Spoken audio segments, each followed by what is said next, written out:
선지자 가운데 이사야는 유다 지파의 왕족이었던 것과 대비되어서 이 예레미야는 레위 지파 즉 제사장의 아들로 태어났습니다. 그러니까 이 예레미야는 시간이 지나면 자동적으로 아버지를 이어서 나이 30이 되면은 제사장 직분을 감당할 그런 혈통을 가지고 태어난 사람입니다. 그러나 이 예레미야는 그가 태어나던 그 시기, 바로 그 시기가 가장 이스라엘 백성이 이제 역사 가운데서 피탈로 이제 멸망으로 치닫는 그 시기에 이 예레미야가 태어나게 되었습니다. 예레미야가 사역을 시작할 그 시점은 요시야라고 하는 아주 영민한 왕이 유다를 다스리고 있을 때였습니다. 이 요시야 왕의 이 가정, 이 계보를 보면은 참 놀랍고도 이 가족, 특히 부모와 자식과의 이 신앙관계라고 하는 것은 이 기계적으로 공식적으로 나오는 것이 아니라 이 신비요 하나님의 은총이라는 것을 알 수가 있습니다. 이 요시야의 아버지와 할아버지가 누군가요? 므낫세라고 하는 아주 지독한 할아버지가 있었습니다. 그 왕도 무려 55년이나 통치했던 사람이에요. 이 사람은 얼마나 우상을 숭배했던지 심지어 자기 아들 중에 하나를 잡아서 몰래 우상에게 불태워서 얼마나 복을 받으려고 왕이라고 하는 인간이 왕자를 불태워서 바칠 정도로 지독한 그런 왕이었습니다. 그리고 자기 아버지 요시야 왕의 아버지 아몬, 이 사람도 대단한 우상 숭배자들이었습니다. 여러분, 이러한 므낫세와 이 아몬을 낳은 이 아버지는 또 누굴까요? 히스기야 왕이에요. 그렇게 경건한 히스기야 왕에게 이 므낫세와 이 아몬이라고 하는 아들과 손주가 태어나고, 이 아버지와 이 할아버지 이 므낫세와 아몬 아래에 이 또 요시야라고 하는 아주 경건한, 그래서 아버지와 할아버지가 만든 모든 우상을 파괴하고 종교개혁을 단행한 사람이 바로 이 요시야예요. 그러니까 참 이 가정이 부모와 자식과의 신앙관계는 기계적으로 공식적으로 나오는 것이 아니에요. 공식적으로 나온다면은 어찌 다윗에게 그 압살롬이라든지 그러한 흉악한 자식들이 태어나며, 그리고 사울 왕에게 어떻게 요나단 왕자 같은 다윗을 능가하는 그런 믿음의 사람이 태어나겠습니까? 그래서 이 다윗의 왕가를 보면은 이 요시야 왕에게도 위를 보더라도 이해가 되지 않고, 이제 오늘 등장하는 이 요야김 이 아들도 도무지 이해되지 않는 이 요시야의 아들이에요. 아무튼 이 시기에 이 예레미야가 태어났습니다. 어린 나이에 부르심을 받았죠. 그래서 부르심을 받을 때 이 예레미야는 도무지 자기가 소명을 감당할 수 없어서, 주님, 저는 어린아이입니다. 그러니까 주님 뭐라 그러시죠? 여호와께서 너는 어린아이라 말하지 마라. 너의 입에 내 말씀을 두노라. 그래, 하나님의 말씀을 하나님께서 이 예레미야 입에 두시겠다는 거예요. 그래서 나이 어리는 것을 두려워하지 말라, 그 말씀을 하지 않습니까? 그래서 예레미야는 그 어린 나이에 부르심을 받고, 그래서 그는 40년간을 말씀 사역을 합니다. 장장. 그래서 그는 결혼도 하나님으로부터 허락을 받지 못합니다. 결혼도 하지 못하게 합니다, 하나님께서. 그리고 그는 예레미야 20장에 가면은 예레미야가 아주 수치스러운 일을 당합니다. 바로 뭔가 하니까 이 예레미야 2장부터 25장까지는 이 예레미야가 무려 12편의 긴 설교로 2장부터 25장까지는 이루어져 있습니다. 그 가운데 20장에 가면은 예레미야는 지금 곧 다가올 하나님의 심판, 이스라엘 멸망을 지금 선포하거든요. 그런데 그것을 사람들이 듣기 싫어서 그 성전 안에 성전 총감독이라고 하는 바소울이라고 하는 인간이 이 예레미야를 폭력을 행사합니다. 주패입니다. 그리고 목에 사슬을 묶어가지고 착고를 매가지고 가둬둡니다. 그리고 하나님의 종, 하나님의 선지자가 얼마나 수욕을 당하고 모욕을 당합니까? 그래서 이 예레미야도 사람인 이상 얼마나 마음의 상처를 크게 받겠습니까? 그래서 이 예레미야서 20장 9절에서는 예레미야는 이렇게 자신이 기록을 하고 있습니다. 내가 다시는 여호와를 선포하지 아니하며 그의 이름으로 말하지 아니하리라 하면 나의 마음이 불붙는 것 같아서 골수에 사무치니 답답하여 견딜 수 없나이다. 여러분, 이 20장에서 이 수모를, 이 하나님의 종 선지자가 수모를 당하는 거예요. 뺨을 맞고 폭력을 당하고 목에 사슬이 묶여가지고 감옥에 쳐넣는 이 수모를 당하면서 이 예레미야가 다시는 여호와 이름으로 나는 말씀을 전하지 않겠습니다, 이 마음을 먹은 거예요. 그런데 하나님의 성령께서 이 예레미야 이 심령 속에 이 말씀을 증거하지 않고는 견딜 수 없는 이 진리의 이 열정, 이것을 마음속에 또 불어주시는 거예요. 그러니까 마음 한켠에는 다시는 사역을 해봐라, 다시는 사역하지 않겠다, 이런 결심이 서는가 하면은 성령께서도 그 마음에 또 불붙는 사명감을 붙여주니 말씀을 증거하지 않고는 견딜 수 없는 또 열정을 부어주시는 거야. 그래서 또다시 예레미야가 말씀을 증거하기 시작합니다. 여러분, 이런 상황 가운데서 지금 예레미야가 오늘 또다시 이제 말씀을 증거하니, 오늘 성경은 이제 예레미야가 새 시대에 새로운 왕조가 시작되어질 때 이제 말씀을 사역하는 것을 오늘 26장부터는 기록을 하고 있습니다. 그 새로운 시대가 언제냐? 바로 1절은 유다왕 요시야의 아들 여호야김이 다스리기 시작한 때에 여호와께로부터 이 말씀이 임하여 이르시되. 여러분, 이 요시야 왕의 이 아들 여호야김이라고 하는 이 사람이 이제 새 왕이 되어서 다스리기 시작한 때에, 즉 이 통치 원년이 되었던 것을 말하고 있습니다. 여러분, 보통 왕이나 오늘날도 국정의 최고 책임자 대통령이 이제 취임을 하면은 보통 제일 먼저 무엇을 하죠? 물론 출범식을 하고 또 장관들을 임용하고 이제 내각을 구성하지만은 그것보다 제일 먼저 하는 일이 뭔가 하니까 공약을 시행하는 것이 먼저가 아니에요. 바로 구체제에 대한 그러한 모순들과 그러한 숙청 작업을 제일 먼저 합니다. 그래서 보통 이제 정부가 시작하고 나서 요즘 같은 경우도 1년 또는 2년 안에 과거 모든 적폐를 청산합니다. 더 끌으면 안 되는 거예요. 1년 안에 끝내든지 길어도 2년 안에 다 끝내고 3년 차부터 뭘 하느냐? 이제는 공약을 집행하기 위해서, 국민들과 약속했던 것을 실행하기 위해서 이제 온 힘을 다해서 달리는 거죠. 그리고 그 다음 정권을 창출하기 위해서 이제 5년 차는 또 올인하는 거죠. 여러분, 고대 시대 때도 마찬가지일 거죠. 자기 아버지는, 요시야 왕은 성전 안에 그동안 아버지와 할아버지가 만들었던 성전 안에 수많은 우상들을 다 비치하고 있었습니다. 그거를 아버지 요시야 왕이 다 파괴하고, 다 우상들을 철거하고, 우상들을 제거하고 불태우고 가루로 만들어버리고. 여러분, 아버지가 처리했던 이 우상들을 이 요시야의 아들 여호야김은 어떤 마음을 가지고 있는 거 하니까 다시 다 복구하려고 하고, 아버지와 함께 종교개혁에 참여했던 충신들이 있을 거지 않습니까? 그 사람들은 어떻게 하겠습니까? 제거해야 되겠죠, 그죠? 이 여호야김이 우상을 계속 숭배하고 이제 아버지가 철거했던 우상을 다시 성전에 비치하면 반드시 반대가 일어나지 않겠습니까? 그래서 이 여호야김은 아버지를 따랐던, 아버지와 함께 종교교육을 단행했던 충신들에 대한 제거의 계획 또한 있었을 것입니다.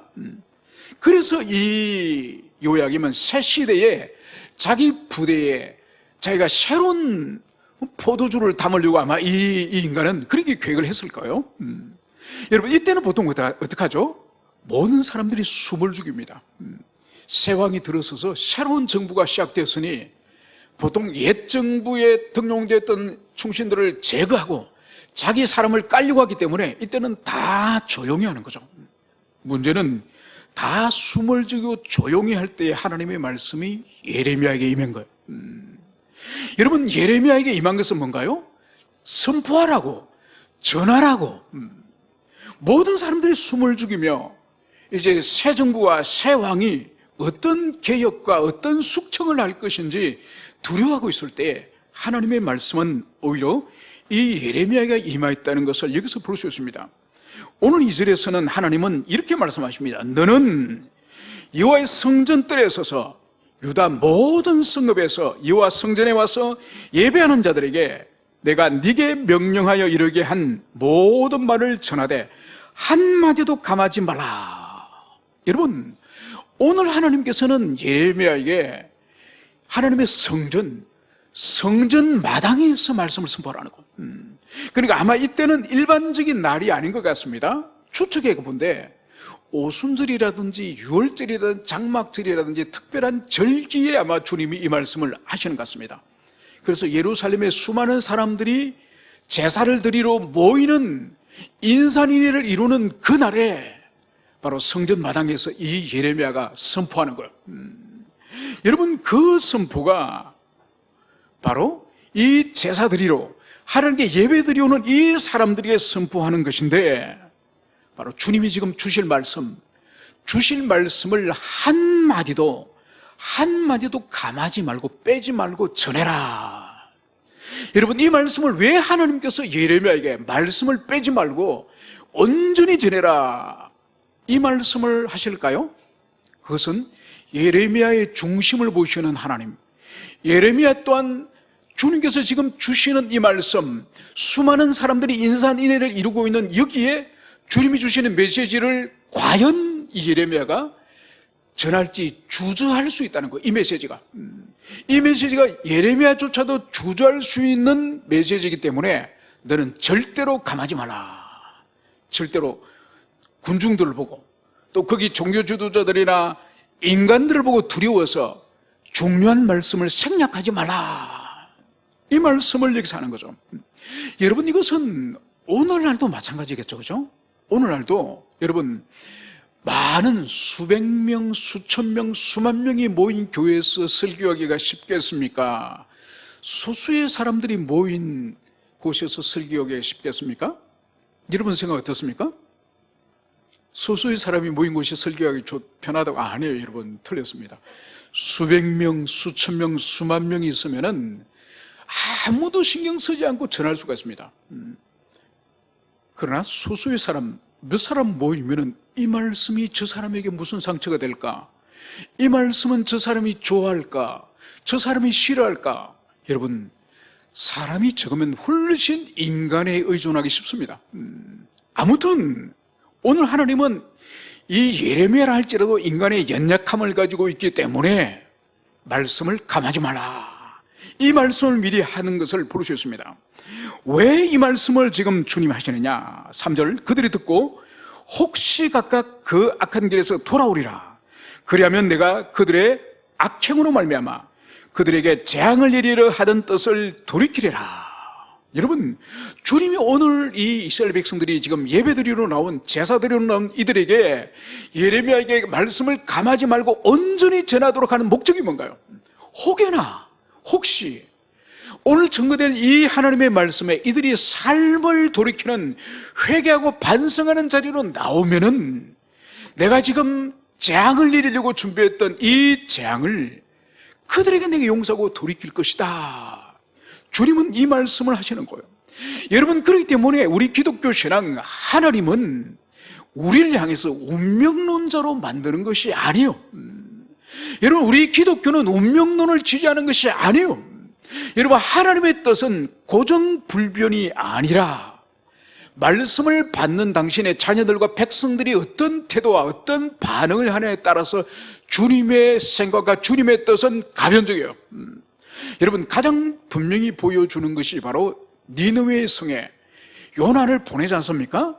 요나 선지자를 보내가지고, 원래 니느웨 성은 요나를 보낼 때는 어떻게 말씀하셨습니까?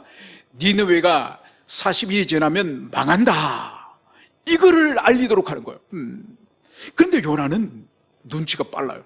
아니, 하나님이 니느웨를 파멸시키려고 하면은 그냥 파멸시키면 될 텐데 왜 선지자 나를 보내가지고 나팔을 불게 하나? 이거 필시 무슨 뜻이 있다. 그래가지고 이 요나는 니느웨를 안 갑니다. 도망칩니다. 그래서 물고기 속에 3일 동안 있다가 다시 하나님이 살려주셔서 니느웨로 가지 않습니까? 그래서 시키기는 하시니, 주님께서 시키긴 하시니 아무런 열정도 없고 성의도 없이 이 성이 40일이 지나면 무너진다, 믿거나 말거나 이러면서 이 니느웨 성을 돌아다니면서 하나님 말씀을 흉내를 냈죠. 그런데 어떤 일이 벌어졌습니까? 그 니느웨 성의 모든 백성이 이 요나가 증거한 이 말씀에 큰 찔림을 받고, 위로는 왕으로부터 아래는 백성뿐만 아니라 짐승들까지 금식에 들어갑니다. 그래서 하나님께서 어떻게 합니까? 뜻을 돌이키죠. 그래서 이 니느웨 성이 파멸하지 않는 것을 이 요나서에서는 기록을 하고 있습니다. 그것처럼 오늘 하나님께서는 이 예루살렘, 이 유다, 이 사람들이 오늘 이 예레미야가 선포하는 말씀을 받아들이고 회개하고 돌이키면 지금 내리시기로 한 이 재앙을 하나님 편에서도 철회하겠다. 바로 이것이 오늘 이 예레미야를 통해서 오늘 주시는 말씀인 것을 볼 수 있습니다. 그러면서 이제 이 예레미야가 선포해야 될 이스라엘 백성들의 그 죄악상, 그 탄핵해야 될 죄악상을 주님은 4절 5절에서 이렇게 말씀합니다. 너는 그들에게 이와 같이 이르라. 여호와의 말씀에 너희가 나를 순종하지 아니하며 내가 너희 앞에 둔 내 율법을 행하지 아니하며 내가 너희에게 나의 종 선지자들을 꾸준히 보내 그들의 말을 순종하라고 하였으나 너희는 순종하지 아니하느니라. 여러분, 여기서 지금 하나님께서 예레미야에게 주시는 이스라엘 백성들의 죄를 지금 3가지로 말씀을 하고 있지만 이거는 삼중적인 것이고 본질은 하나예요. 보십시오.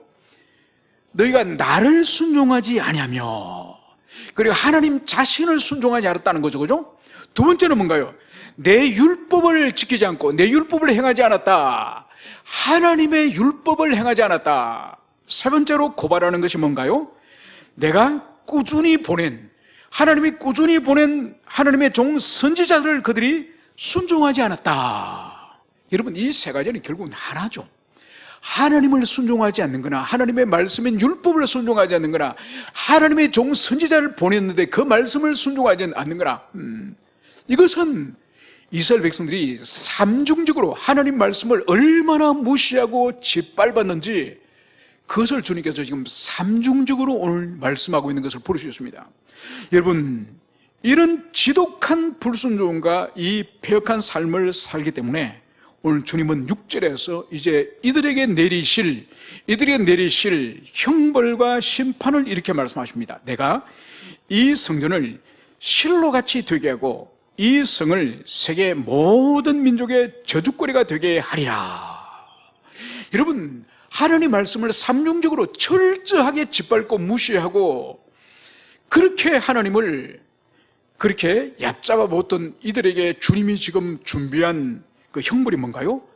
성전과 그리고 이 성을 옛날에 실로가 파멸되듯이 하나님이 철저하게 파멸시킬 것을, 이것을 말씀하고 있습니다. 여러분, 실로가 어떤 것인 것을 우리가 잠시 이해할 필요가 있습니다. 이 실로는 이스라엘 백성들이 이제 모세가 죽고 나서 여호수아가 지도자가 되어서 요단강을 건너지 않습니까? 그러고 나서 여리고 성을 무너뜨리고 아이 성을 무너뜨리고 이제 이 가나안 땅을 차례대로 정복해 나가잖아요.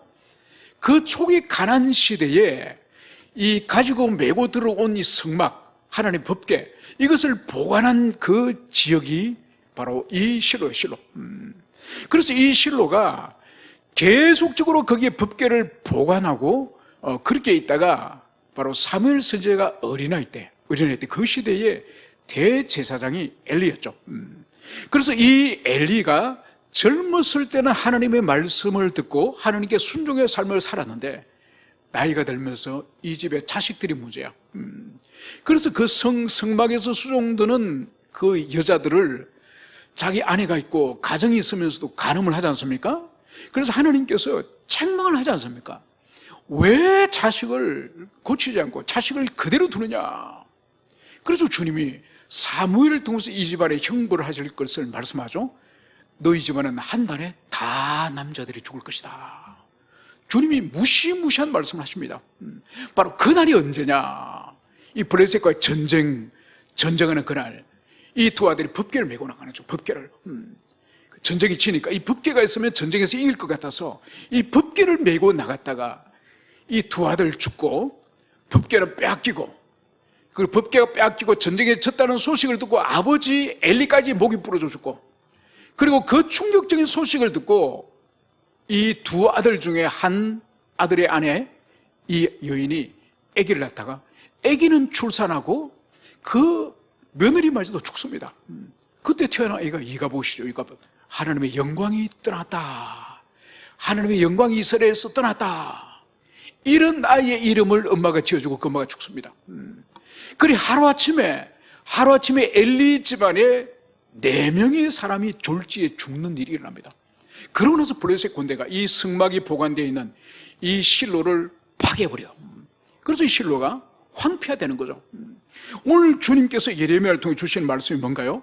너희들이 그렇게 나를 불순종하고 내가 준 율법을 지키지 않고, 그리고 내가 보낸 선지자의 말을 너희들이 짓밟고, 그러므로 너희는 이 성막이 보관되어 있는 실로를 내가 파괴시켜버리듯이 이 예루살렘 성과 성전을 내가 파괴시켜버리겠다, 이 말씀을 하는 거예요. 여러분, 여기서 우리가 볼 것이 바로 뭔가 하니까, 이 성전에 이 절기를 맞이하여서 수많은 사람들이 이스라엘 전역에서 지금 모이고 있지 않습니까? 전역에서 지금 성전에 가득 채우고 있는 이 사람들이 듣도록, 너희들이 눈으로 보고 있지? 너희들이 눈으로 보고 있는 이 솔로몬 성전, 이 성전과 이 예루살렘 성이 있지? 이걸 내가 실로 성소를 파괴하듯이 파괴해버릴 거야. 여러분, 그러니까 이 말씀이 얼마나 무시무시한 말씀을 오늘 주님이 여기서 하고 있습니까? 그러면서 이 성을 세계 모든 민족의 저주거리가 되게 하리라. 여러분, 이 성은, 예루살렘 성은 하나님의 법궤와 이 성전이 있는 곳이에요. 그러니까 이 성전, 이 예루살렘은 하나님의 임재를 상징하는 이 도시에, 그리고 이 성전은 하나님이 항상 계신다고 하는 하나님의 임재를 상징하는 도시고, 임재를 상징하는 건물이 성전이죠. 그죠? 여러분, 왜 여기 하나님의 임재하시겠습니까? 그것은 바로 출애굽기 19장에 주님께서 이스라엘 백성들을 이제 출애굽시켜서 시내산에서 언약을 맺기 전에 주님이 하신 말씀이 있습니다. 그러니까 내가 너희를 내 소유로 삼아서 제사장 나라 되게 하겠다. 이게 하나님의 이스라엘 백성을 선택하신 목적이에요. 여러분, 이것은 오늘날 교회를 선택한 목적과 동일한 것입니다. 바로 뭔가 하니까, 이스라엘 백성을 선택한 목적은 그들이 잘나서 그들 구원하고 선택하여서 제사장 나라 삼는 것이 아니라, 제사장 나라 자체가 바로 뭔가요? 모든 세상의 열방의 중보자, 하나님과 이 세상의 열방의 중보자가 바로 이 제사장 나라 이스라엘이지 않습니까?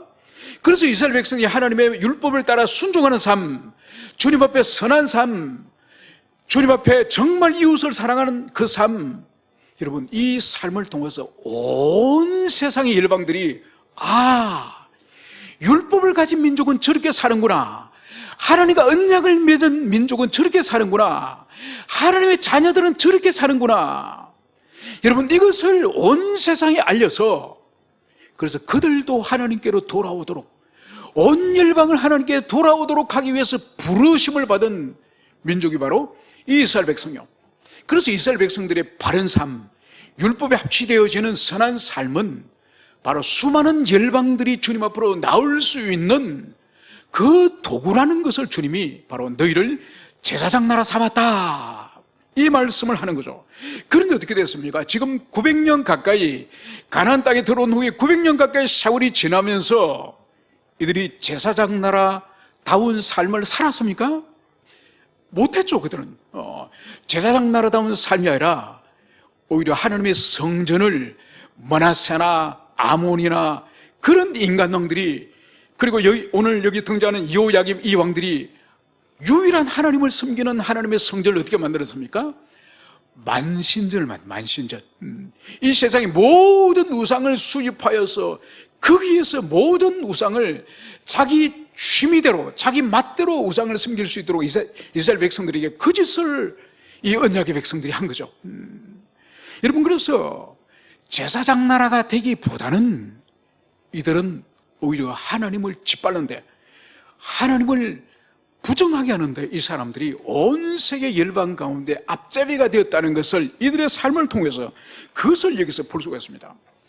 여러분, 그러면서 예레미야가 오늘 이와 성전에서 이 말을 하매, 그래서 성전에서 지금 예레미야 입으로 다 선언해버린 거예요. 이 성전이 파괴될 것이고 이 예루살렘 성이 파괴될 것이고 바로 과거에 실로가 파괴됐듯이 여기가 완전히 파괴될 것입니다. 이 선언을 하고 이것을 제사장들과 선지자들과 모든 백성이 들으니 이제 모든 사람들이 다 들었습니다. 오늘 여기에 대해서 오늘 이스라엘 백성들이 어떻게 반응을 하느냐, 오늘 8절 중간 이후에 보면 제사장들과 선지자들과 모든 백성이 그를 붙잡고 이르되 네가 반드시 죽어야 하리라. 여러분, 제사장들과 이 종교 지도자들 그리고 이 백성들, 선지자들, 이 사람들이 예레미야를 붙들고 지금 하는 말이 뭔가요? 넌 오늘 반드시 죽어야 된다. 너는 반드시 죽어야 된다. 너는 죽을 짓을 했다. 여러분, 이들은 근거 없는 말을 하는 것이 아니에요. 여러분, 이들은 단순히 기분 나빠서 지금 예레미야를 죽이려고 하는 것이 아니에요. 여러분, 신명기 18장을 가면은 신명기 18장에는 여호와 하나님께서 모세를 통해서 장례적으로 선지자에 관한 말씀을 이 18장에서는 기록하고 있습니다. 거기서 주님이 선지자 가운데서 하나님께로부터 말씀을 받지 않고 자기 생각을 선포하는 선지자는 반드시 죽이라 그래요.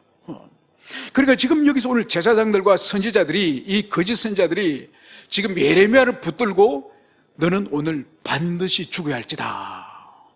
여러분, 이 말을 하는 것은 이들이 신명기 18장의 말씀을 근거로 해서 지금 이 예레미야를 죽이려고 하는 거예요. 그러니까 이 사람들이 확신하고 있는 것은 오늘 9절입니다. 어찌하여 네가 여호와 이름을 의지하고 예언하여 이르기를 이 성전이 실로같이 되겠고 이 성이 황폐하여 주민이 없으리라 하느냐며. 여러분, 지금 이 사람도 확신을 가지고 있는 거예요. 이 예레미야는 절대로 하나님 말씀을 받은 사람이 아니라는 거예요. 여러분, 하나님이 주셨던 건다면 어떻게 당신이 거하시는 이 성전을 파괴하며 그리고 당신이 가는 예루살렘을 파괴하면서 어떻게 하나님 말씀을 주실 수 있나? 여러분, 이 사람들은 큰 착오를 하는 거죠. 여러분, 이미 역사 가운데에 이미 약 한 700년 전, 약 600년, 700년 전에 그때 이미 실로를 물론 팔레스타인 이 블레셋이 파괴를 시키긴 했지만은 하나님이 허용하신 거거든요. 그러니까 그 시대에 허용하신 이유는 대제사장 엘리와 그의 집안의 범죄 때문에 하나님이 그 민족 전체를 심판해버렸거든요. 여러분, 이미 그때 하나님의 성소 법궤를 빼앗기게 하고 이 성소가 불타게 하고 파괴하는 것을 이미 주님이 역사 속에 이미 허용하신 적이 있습니다. 그러면 그때도 성소를 하나님이 파괴하도록 허용했다고 한다면 또다시 예루살렘 성전과 예루살렘 성이 파괴되는 것을 하나님이 이들의 죄악이 하늘에 사무치면은 허용 안 하시겠습니까? 주님 허용하십니다. 여러분, 많은 그리스도인들이 오해를 하는 것 중에 하나가 이겁니다. 하나님은 우리를 너무 사랑하시기 때문에, 당신의 자녀를 너무 사랑하시기 때문에 하나님은 우리에게 메초리를 못 든다고 생각하는 거예요. 여러분, 절대로 그러지 않습니다. 여러분, 성경을 보세요. 성경에 하나님께로부터 이스라엘 백성들이 은총을 입었던 그런 날들보다 하나님께서 수많은 이민족들이라든지 하나님 자신이 기근이라든지 질병이라든지 하나님으로부터 이스라엘 백성들이 복을 받은 것보다가 재앙을 당하고 채찍을 맞은 것이 이 성경 역사 가운데 훨씬 더 많습니다. 여러분, 그 하나님의 그것은 단순한 시기요 진노가 아니에요. 사랑의 다른 모습이에요. 사랑의 다른 모습. 왜냐하면 그대로 두서는 이스라엘 백성들이 망하기 때문에 전쟁을 보내고 원수들을 보내고 때로는 가뭄을 보내고 때로는 전염병을 보내고, 그래서라도 이스라엘 백성들 정신을 차리도록 하기 위해서 하나님이 그 일을 행하시는 거예요. 여러분, 이것은 오늘날도 마찬가지예요. 여러분, 오늘날 우리가 예수를 믿고 아멘 구원받고 나서는 고난과 환난과 기근과 질병과 육체의 고통과 여러분 그거 하나도 없습니까? 아니에요. 오히려 예수 믿고 나서 신앙생활 똑바로 안 하면 불신자 때보다 훨씬 더 많은 환난을 당하는 것이 바로 그리스도인이에요. 왜냐? 이제 하나님의 이 사랑의 바운더리 안에 들어갔기 때문에 이 사랑의 바운더리는 징계의 바운더리이기도 한 거예요. 그래서 많은 사람들이 이런 말을 하지 않습니까? 차라리 불신자 때 좋았다. 그때는 마음대로 퍼마시고 마음대로 죄짓고 그래도 양심의 가책도 없고 징계라는 것도 몰랐는데 이 예수 믿고 나니까 조금만 엉뚱한 짓을 하고 조금만 죄를 짓고 잘못하면 어찌 하나님이 그렇게 감시하고 계시다고 혼을 내시는지. 여러분, 평강을 누리려고 하면 다른 것이 아니에요. 하나님과 평강을 누리려고 하면 순종하면 돼요. 죄를 빨리 끊고 자기 고집과 자기 중심성과 자기 사랑을 벗어버리고 빨리 하나님께 복종하고 빨리 하나님의 뜻에 순종하면 그 사람에게 주님께서는 이제 징계로 다룰 필요가 없는 거예요. 왜냐하면 하나님 말씀에 순종하는 사람을 왜 환경으로 징계로 그 사람의 삶을 뒤집을 필요가 뭐가 있습니까? 여러분, 그렇기 때문에 예수를 믿기로 작정했다고 한다면, 신앙생활하기로 작정했다고 한다면은 여러분 빨리 죄를 버리고 빨리 자기 사랑과 자기 중심성을 포기하고 주님의 뜻을 따르는 그것이 행복의 지름길이에요. 행복의 지름길. 그것을 여러분들이 가슴 깊이 새기시기를 바랍니다. 이제 이 예레미야가 이제 이 선언한 이 말을 이 왕궁에서 올라온 이 유다의 고관들, 이 지도자들이 이 말을 들었습니다. 이 말을 듣고 급히 이제 이 성전으로 올라가는 거죠. 왜냐하면 이 예레미야는 벌써 오랜 세월 동안 말씀 사역을 했기 때문에 지금 성전 안에서 이 예레미야를 쳐 죽이려고 하는 이 일이 일어났기 때문에 이게 보통 일이 아닌 거죠. 그래서 빨리 다른 선지자면 몰라도 예레미야를 죽이는 이 문제는 아주 큰 문제이기 때문에 고관들이 빨리 지금 성전으로 올라간 것을 볼 수 있습니다. 11절, 이제 이 고관들이 올라오자 지금 예레미야를 죽이려고 했던 제사장들과 선지자들이 이제 고관들과 백성들에게 무엇을 말합니까? 이 사람은 죽는 것이 합당하니 너희 귀로 들음같이 이 성에 관하여 예언하였습니다. 이들은 지금 이미 결론을 내리고 이 예레미야를 죽여야 된다고 하는 결론을 내리고 나서 무슨 말을 했습니까? 당신들의 귀로 예레미야가 이 성, 이 예루살렘 성과 이 성전에 대해서 말하는 것을 이미 이 백성들이 다 들었습니다. 여러분, 여기서 볼 수 있는 것이 뭔가 하니까 이 제사장들과 이 선지자들은 엄밀히 말해서 하나님을 믿는 것이 아니에요. 하나님을 믿기보다 이들은 무엇을 믿고 있죠? 성전을 믿어요. 성전을. 여러분, 이러한 유사한 모습이 예수님 시대 때도 그대로 나타나지 않습니까? 예수님 시대 때도 그들이 어떻게 했습니까? 바리새인과 이 제사장들이 이 성전을 우상화했지 않습니까? 성전을 우상화해서 예수님께서도 이 성전을 허물라, 내가 3일 만에 이 성전을 다시 세우리라, 이 말씀에 이 종교 지도자들이 그들이 분노하게 됐죠. 어떻게 성전을 파괴하고 성전을 허문다고 하느냐? 그처럼 오늘 이 제사장들과 선지자들이 이 성전 절대신앙, 이 성전만 있다고 한다면 성전에서 제사만 드리면 아마가 나는 거예요. 성전에 제사만 드리면 구원받는다는 거예요. 여러분, 철저히 이들이 하나님의 여호와 신앙을 이들이 잃어버린 거예요. 하나님과 바른 관계 안에서 그분을 사랑하고 그분을 경외하는 그 마음을 가지고 순종의 삶을 살 때에 하나님의 은총을 누리는 것이 어떻게 돌멩이 덩어리 이 성전에 무슨 영험이 있습니까? 그런데 이들은 바로 이 성전을 절대시하는 이 오류를 여기서 말하고 있음을 볼 수 있습니다. 그래서 오늘 예레미야가 이 고관들과 이 백성들에게 다시 말합니다. 오늘 12절, 여호와께서 나를 보내사 너희가 들은 바 모든 말로 이 성도가 이 성을 향하여 예언하게 하시니라.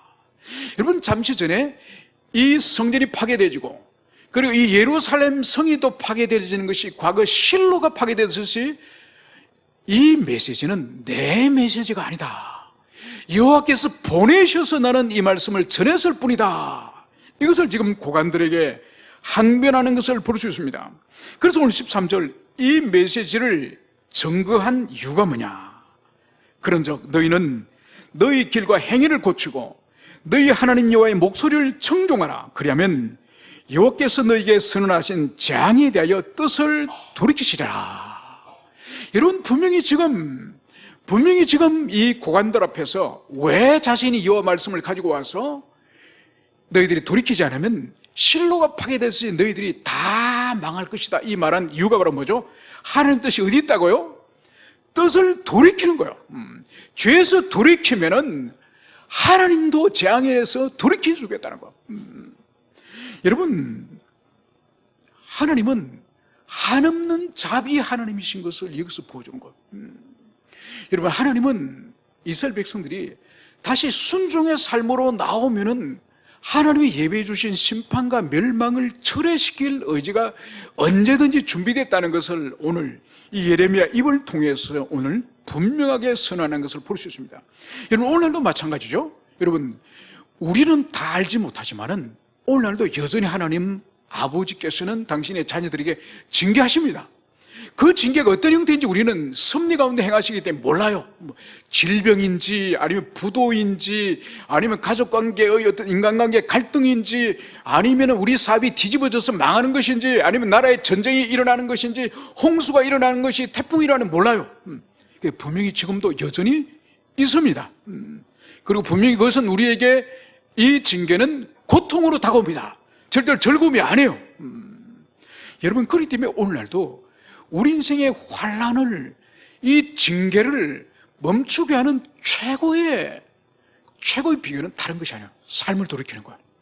주님이 기뻐하지 않는 삶을 우리가 발견하고 말씀과 성령의 빛에 의해서 그것을 발견하고 그 삶의 자리에서 돌이키는 것이 우리 인생의 징계와 환난이 종식되어지고 우리가 평강의 길을 걸어갈 수 있는 비결이 바로 오늘 이 예레미야가 선언하고 있는 것처럼 너희들이 행위를 고치고 너희들이 목소리를 청종하면 하나님께서도 재앙에서 뜻을 돌이키시라. 이 말씀을 여러분들이 가슴 깊이 새기시길 축원합니다. 그러면서 마지막으로 예레미야는 14절에서 이렇게 말합니다. 보라, 나는 너희 손에 있으니 너희 의견에 좋은 대로 옳은 대로 하려니와. 나는 지금 너희들에게 잡혔다는 거죠. 그래서 이제는 내 생명이 너희들이 죽이든지 말든지 너희들 마음대로 해라. 여기서 볼 수 있는 것이 뭔가요? 이 예레미야는 지금 죽음에 대해서 두려워하지 않습니다. 죽일 테면 너희들이 죽여라. 나는 말씀을 다 전했다. 나는 충분히 너희들에게 하나님의 경고, 하나님의 심판의 메시지를 나는 가감없이 다 전했다. 그러면서 마지막 15절은 예레미야가 또 이렇게 말합니다. 너희는 분명히 알아라. 너희가 나를 죽이면 반드시 무죄한 피를 너희 몸과 이 성과 이 성 주민에게 돌리는 것이니라. 이는 여호와께서 진실로 나를 보내사 이 모든 말을 너희 귀에 말하게 하셨습니다. 여러분, 죽이든지 말든지 너희들 손에 있으니 너희들 마음대로 해라. 이렇게 말하면서 예레미야가 한 가지 덧붙인 것이 뭡니까? 그러나 너희가 만약 나를 죽이면, 무죄한 자를 죽이면 그 핏값은 너희들이 당할 것이다. 여러분, 나중에 결국은 예레미야가 죽임을 당합니다. 지금 여기서는 죽이지 않지만은 결국은 시간이 지나서 예레미야가 죽임을 당합니다.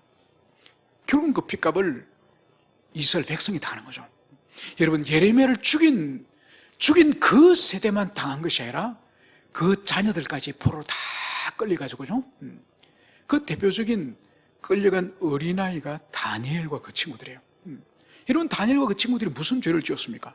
그들의 아버지가 죄를 지었으면 지었죠. 여러분, 불순종의 효과는 그 당사자에게만 불순종의 효과가 미치는 것이 아니에요. 그 사람과 연관되어지는 가족들, 그 사람과 관계되어지는 동족들, 그 시대의 사람들도 연대하여서 같이 징계와 형벌을 받는 것을 보여주는 것. 우리 또한 마찬가지예요.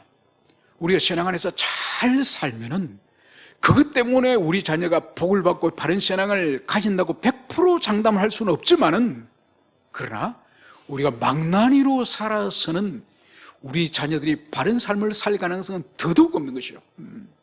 그래서 부모된 한 사람의 올바른 인생의 길을 걸어가는 것은 그 자녀들에게 복의 길을 닫기도 하고 열어주기도 한다는 것을 이 예레미야를 죽임으로 말미암아서 이스라엘 백성들이 어린아이로부터 노인들까지 모두 다 바빌론의 포로로 끌려가서 거기서 비참한 삶을 살았다는 역사적 교훈을 기억하면서 우리의 온전한 순종, 온전한 삶이 반드시 우리 후손들에게, 자라는 자녀들에게 영향을 미칠 것을 여러분들이 가슴 깊이 새기시기를 축원합니다. 함께 우리 기도하시겠습니다.